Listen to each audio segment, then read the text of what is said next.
Welcome back, travel advisors, to another amazing episode of Destination Morocco podcast. I am your host, Azdean al-Mustaqim. In today's episode, we're going to be talking about the top 9 Morocco questions advisors get wrong and how to get them right. Part 1. If you have never sold Morocco, or maybe you sold it once or twice to your client, this episode is definitely for you. You may want to stick around. Morocco is not a niche destination anymore. It is one of the fast-growing travel markets in the world right now. And most travel advisors are leaving money on the table because they don't know the numbers, the trends, or the simple entry points. Today, we're going to change that. So, number 1, what data points prove Morocco is a smart, safe bet right now? Morocco welcomed 19.8 million tourists in 2025. In terms of dollars, that's 14.4 billion USD in tourism revenue for 2025, an all-time record. And that momentum has not slowed down. First quarter of 2026 was already up another 7% year over year. That's not a rebound story anymore. That's sustained growth. If a client is hesitant, that's your line. Morocco is not recovering. It is breaking its own record every single quarter. Number 2, what infrastructure improvement make Morocco easier to sell today than 2019? In 2019, Morocco welcomed 13 million visitors, and you can see the big jump between 2019 and 2025. That is huge. It's really, really important. So there are so many reasons. For example, Delta Airline, back in 2025, they launched a direct flight from Atlanta to Marrakesh. Then United Airlines launched a direct flight from JFK to Marrakesh. Then Royal Air Maroc launched a direct flight from LAX to Casablanca. This is the recent one. It was done back in June 7th, 2026. And then you have daily flights from JFK to Casablanca and direct flights from Washington, D.C. to Casablanca, Miami to Casablanca. So when you look at all these options that you have, that's a real reduction in friction for all the U.S. clients who used to go through Europe or connect through Europe, then go to Morocco. The other thing is to really keep in mind that right now, Morocco is mid 4.2 billion airport expansion program. And they are really gearing up for the World Cup in 2030.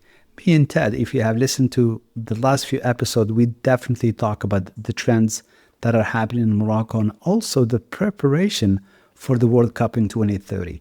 And if you think that getting into the game right now is too early, you definitely need to rethink that, because it is going to be a massive, massive year in terms of tourism in Morocco. So the biggest thing, again, that happened just recently in January, actually, of this year, which is the opening, the freeway.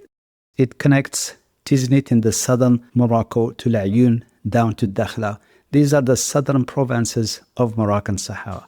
And again, me and Ted, we have discussed that's exactly where tourism is moving for the next 5 to 10 years from today. Now, everybody's familiar with the imperial cities, Rabat, Fes, Meknes, and Marrakesh. So those are really, really easy itineraries. But then when you look at that region, Tiznit, Laayoune, Dakhla, that's massive. That freeway really covers about 655 miles of roads. So you can just imagine, there are luxury hotels that are being built. There are constructions. It is going to be massive, massive growth for the next few years. I was in Morocco almost a year ago, and everything was under construction. This was during the African Cup of Nations in November of last year, December of last year. But then that's actually where everything started getting ready for the World Cup. So again, I really emphasize a lot of things are really happening in Morocco in terms of the infrastructure. It's busy, it's crazy, and it's a lot of fun. And you definitely don't want to leave money on the table when it comes to that. The third thing is, which client personas are a natural fit for Morocco. When you look at Morocco as a country, it's really, really diverse when it comes to culture, when it comes to art, when it comes to ethnicity, from the north to the middle of Morocco to the south. And even the landscape, it's really, really diverse. So there's everything for everybody in Morocco. They'll find to do and experience and most importantly, enjoy. So when we look at this, you can say, hey, my clients are luxury, for example, in honeymoons. Then when we look at just a regular itinerary, what makes an itinerary a luxury itinerary or a tour versus just a regular tour? Everything really, when you look at it, it's the same. The only difference is the accommodations. A tour that can cost you, for example, $3,000, a regular itinerary or a luxury itinerary, it'll cost maybe $5,000 or $6,000 because of the accommodations, the places where you're going to stay. So that's really the biggest difference. And then when you look at it in terms of luxury in Morocco, we have local brands in Morocco throughout the country. In most places, you will find a five-star hotel, five-star Riyadh, where your clients can stay.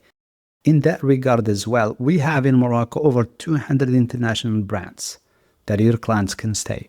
The Four Seasons, the Ritz-Carlton, St. Regis. So there's luxury brands are everywhere. And again, when you look at luxury, whether they want to stay at a hotel, they want to stay at a Riyadh, you have options. I always recommend Riyadhs because it has that local immersive experience versus a hotel. But nowadays, I've seen some American brands, they have Riyadhs as well, that you can stay within the hotel. So it's really, really impressive how things have changed in terms of the tourism industry when it comes to luxury stay and experiences. Then we look at the honeymooners. What makes a regular itinerary just a regular itinerary versus a honeymooners itinerary or a package? It's just the things that you add to it that it's a little bit more romantic. And you have so many options where you can do that, whether it's in Marrakesh, whether it's in Fas, whether it's in the desert. And again, the sky really is the limit. So this is just two types of personas. Then when you look at, again, I say, hey, my clients, they are multi-generational family. We have kids, we have the parents, and we have the grandparents. Well, there's something for every age without anyone being bored or left out from an experience. So that's Morocco's, again, it's really, really diverse. It's really a lot of fun. And there are so many places you can actually achieve this, whether it's Tangier, whether it's Fas, whether it's the Blue City, Chefchaouen, whether it's Casablanca, Rabat, or Marrakesh, or even the desert, which is a lot of fun for multi-generational families. So there's, again, you have a lot of options. And then we get to that, I have a lot of female solo travelers or travelers on a budget. Morocco is actually one of the best spots for them because a solo traveler can enjoy the Medina because it's very compact and they can walk literally everywhere in the Medina. And then you have the budget travelers, which I would say the best fit for them is a shared group tour, for example, where they can go into a group, it costs them less. And at the end of the day or at the end of the tour, they make friends. They become really good friends at the end. So again, different personas for different type of niche. If you do adventure and active travel, Morocco is one of the best spots. Think of Atlas Mountains, whether the big Atlas Mountains, Toubkal, for example, which is in the outskirts of Imlil village, about an hour and a half away from Marrakesh. Think about the Rif Mountains, for example, a day trip to Akshor, which is just incredible. The scenery is amazing. It is beautiful. And then we look at the active travelers. If they want to do surfing, you have a lot of options. You have Essaouira, which is 3 hours from Marrakesh. Then you have Taghazout, which is between Essaouira and Agadir, a few hours drive from Essaouira. Then you have Agadir. Then if you want to venture out a little bit down south on the west side of Morocco, the Atlantic Ocean, then you have Imsouane, then you have Mirlift, then you have Dakhla, which we talked about earlier. Those are all great spots when it comes to surfing and things like that. Or your niche, for example, small groups or incentive trips. Morocco has venues and experiences you cannot replicate anywhere else. So when it comes to your client persona or, my niche is this or that, Morocco is definitely the place for your clients to enjoy and have an immersive experience. Then number 4 that it comes to mind, which is seasonality and booking windows, the things that you really should know. So when we look at Morocco, we have the high season basically, and that is from March through May. This is the best time to go to Morocco for a few reasons. The first one is weather. It is the best weather of the year throughout Morocco, whether you're in the north side, whether you're in the coastal side of Morocco, whether you're in the Atlas Mountains or the desert, the weather is great. It's not really packed, but the prices are a little bit high during that time because of that, but it's definitely worth it. So then we have the summer. We have June through August. June, the temperatures start to get a little bit hot, but it's not as bad as July or August. If you have clients they want to go to Morocco in the summertime, for example, July and August, I would say recommend something in either in Mediterranean or the Atlantic Ocean, something that they can spend some time close to the water, which is just, it's incredible. And you can build we can help you build an itinerary specifically for that. And it does get really hot. The desert gets extremely hot as well. And then we have September through November. So September is still going to be a little bit hot.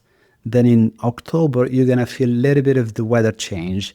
Then November, still, I would say warm, not as hot, but it's really, really good. In terms of weather, this is, I would say, my second recommendation is November.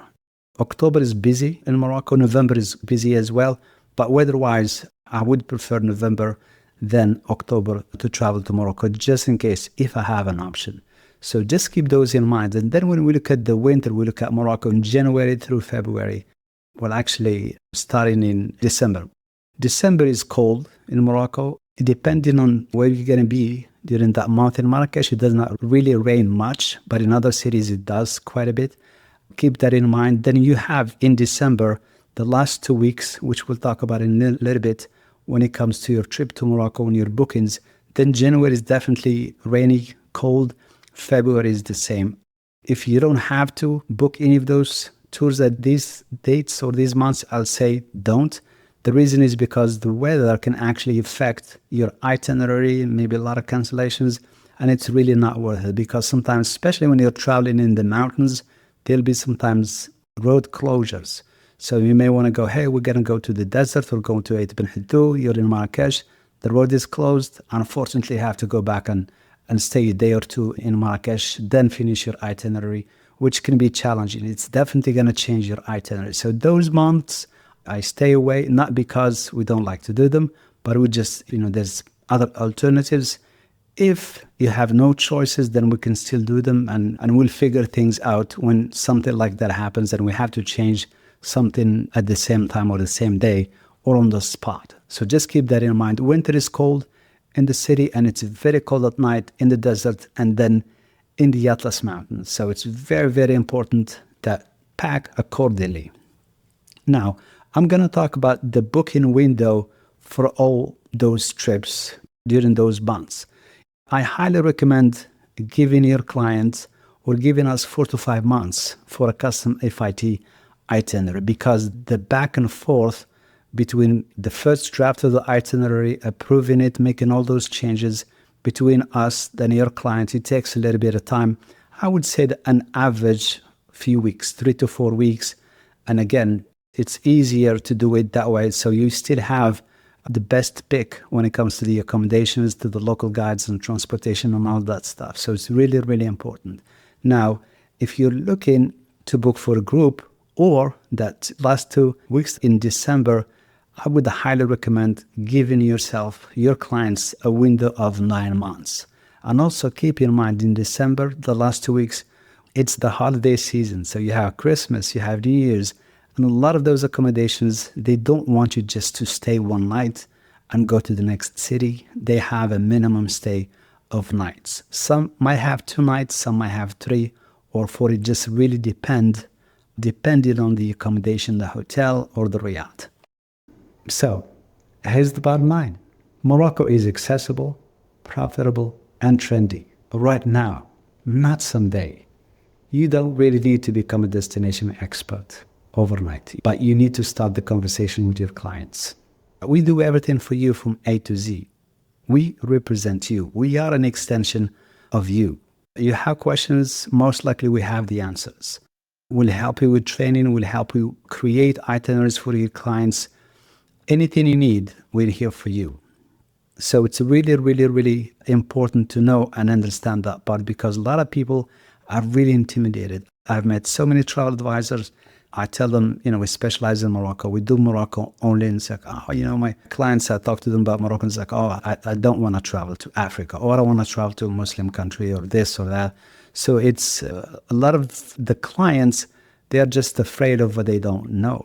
Once they're educated, once they're familiar with the destination, and it takes time, obviously it does. And we're here for you again. We'll help you with marketing materials. We'll help you with images, with videos, so you can promote Morocco and take your time. We talk about 2030. This is really the right time to start, is actually today. That's what we do. We do Morocco 24/7. And I know it can be frustrating to somebody who wants to sell Morocco, or somebody, you have clients asking you and you say, hey, you know what, let me get you with so-and-so because they know more about Morocco than we do. Now you don't have to do that. We can take care of those clients for you. And your clients are your clients, always, all the time. So I really, really appreciate you today for listening. If this episode was helpful to you one way or another, please give us a review on Spotify and check out our YouTube channel, Destinations Morocco. It helps more advisors just like you find our podcast. And don't forget to subscribe. This is the Destination Morocco podcast. We help you sell Morocco with confidence. Shukran. See you next time. Thank you. Bye.